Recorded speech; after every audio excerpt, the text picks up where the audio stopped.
Halo teman-teman, jadi kenalin, nama saya Muhammad Revenari dengan NIM 13191042. Perkenalkan, nama saya Fadila Fajriya dengan NIM 13191020. Perkenalkan, nama saya Kristol Vicky Bara dengan NIM 13191008. Nama saya Arif Persen Putradia, NIM 13191002. Perkenalkan, nama saya Rindi, NIM 13191024. Perkenalkan, nama saya Janet Tiopani Tindaon, NIM 13191030 dari Program Studi Teknik Lingkungan 2019. Latar belakangnya adalah ilmu pengetahuan, teknologi, nilai budaya, dan agama memiliki keterikatan erat yang saling memberikan rambu-rambu dalam penghubungannya.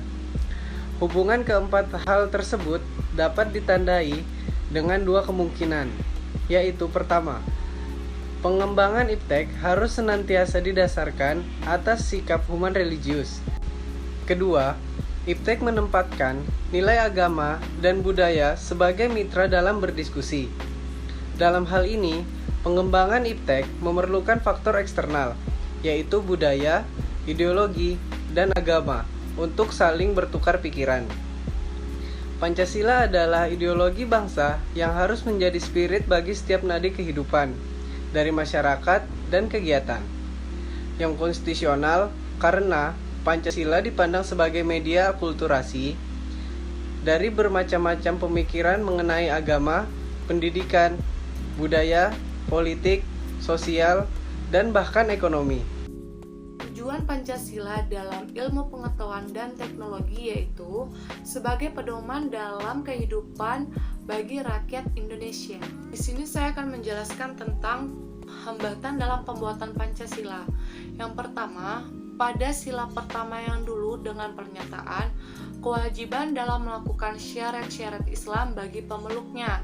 Nah, pernyataan tersebut tidak disetujui oleh beberapa orang, baik itu golongan tua, karena tidak semua orang Indonesia menganut agama Islam. Lalu yang kedua, pada ketika tiga orang perumusan Pancasila yaitu Mr. Muhammad Yamin, Profesor Dr. Supomo, dan Insinyur Soekarno, ketika mereka selesai merumuskan Pancasila dan memberitahukan kepada semua orang, akan tetapi orang-orang tersebut masih sibuk untuk berpikir bahwa apakah itu baik untuk dasar negara Indonesia.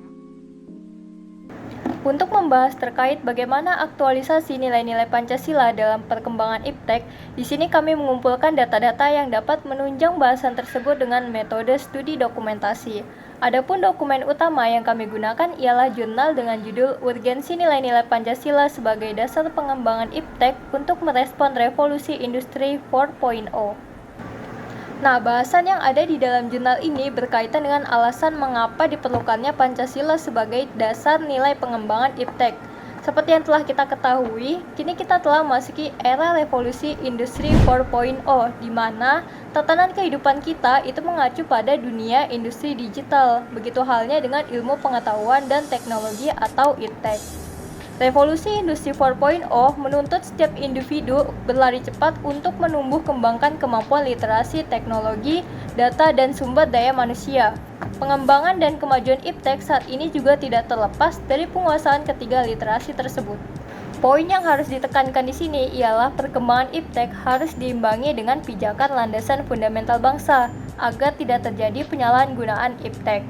Oleh karena itu, diperlukan senjata untuk menangkal berbagai kemungkinan negatif perkembangan iptek, salah satunya adalah Pancasila. Nilai-nilai dasar yang terkandung dalam Pancasila harus dijadikan sebagai pedoman pokok dan dasar dalam pengembangan iptek. Iptek boleh berkembang dan maju untuk memberikan dampak luas yang positif untuk kehidupan bangsa Indonesia, namun harus diimbangi dengan menjaga dan mengimplementasikan nilai-nilai luhur ideologi bangsa di seluruh aspek kehidupan berbangsa dan bernegara. Jadi saat ini ilmu pengetahuan teknologi atau yang kita sebut dengan iptek itu perkembangannya itu lagi pesat-pesatnya. Nah, saking pesatnya itu tuh bisa bantu kita dari semua aspek kehidupan kita. Sebagai contohnya, kan saya mahasiswa nih. Kadang kalau misalkan kita lagi nugas dan kita tuh buntu, kan kita butuh referensi ya. Nah, kalau untuk referensi saya cuma butuh pegang HP, tulis soal dari pertanyaan tugas saya atau gimana, tiba-tiba ketemu aja deh referensi jurnal-jurnal atau referensi koran yang saya bisa dapatkan. Nah, tapi perkembangan iptek ini nggak cuman ke arah yang positif, ada juga ke arah yang negatif. Sebagai contohnya, banyak yang kita temuin tuh kalau misalnya di grup-grup WhatsApp itu tuh informasi yang diberikan itu kan kadang hoax ya, atau nggak bener 100%. Nah, oleh karena itu kita balik lagi nih ke konsep dasar negara ini. Kita bisa berdiri salah satunya apa? Yaitu kita butuh adanya Pancasila. Pancasila itu salah satu sumber dari segala hukum yang ada di Indonesia. Dari Pancasila itu tuh nanti bisa turun jadi peraturan perundang-undangan, peraturan pemerintah, peraturan menteri, dan juga masih banyak lainnya. Nah, aku pengen ngasih salah satu contoh nih. Misalkan di sila yang pertama itu kan ketuhanan yang Maha Esa. Di situ kita tuh harus respect terhadap orang-orang yang entah itu sama agamanya kayak kita atau yang berbeda agama. Kadang tuh kan ada nih perbedaan pendapat di antara berbagai umat ini. Misalkan case-nya ini kayak gini. Saya lagi duduk di cafe, baru tuh lagi scrolling Instagram. Tiba-tiba tuh ada salah satu postingannya itu yang berisikan tentang ajaran salah satu umat beragama. Nah, tujuannya dia tuh nge-sharekan untuk ke orang yang agamanya sama kayak dia. Dan kebetulan secara nggak langsung itu saya yang berbeda agama dengan dia itu dapat postingannya itu. Karena saya tahu kayak wah ini agamanya si A nih dan aku nggak paham, dan daripada saya membuat keributan dan membuat kericuhan, alangkah lebih baiknya saya cuman melewatinya saja. Nah, mungkin itu salah satu contoh dari saya. Nanti bakal dijelasin lagi sama teman saya yang lainnya untuk contoh-contoh lainnya yang mungkin lebih detail dari saya. Pada kesempatan kali ini saya akan membahas sedikit tentang apa peranan Pancasila dalam perkembangan ilmu pengetahuan dan teknologi atau yang kita ketahui dengan iptek.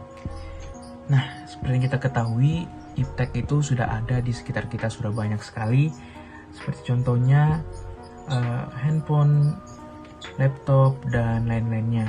Nah, iptek ini juga digunakan bukan cuma di bidang pendidikan saja, melainkan ada di bidang politik, ekonomi, sosial, dan budaya. Nah, tapi apakah kita dalam menggunakan iptek ini sudah mengamalkan nilai-nilai yang ada dalam Pancasila? Kita sebagai negara Indonesia, sebagai rakyat dari negara Indonesia, sudah seharusnya menerapkan atau mengamalkan nilai-nilai yang ada dalam Pancasila dalam menggunakan iptek ini.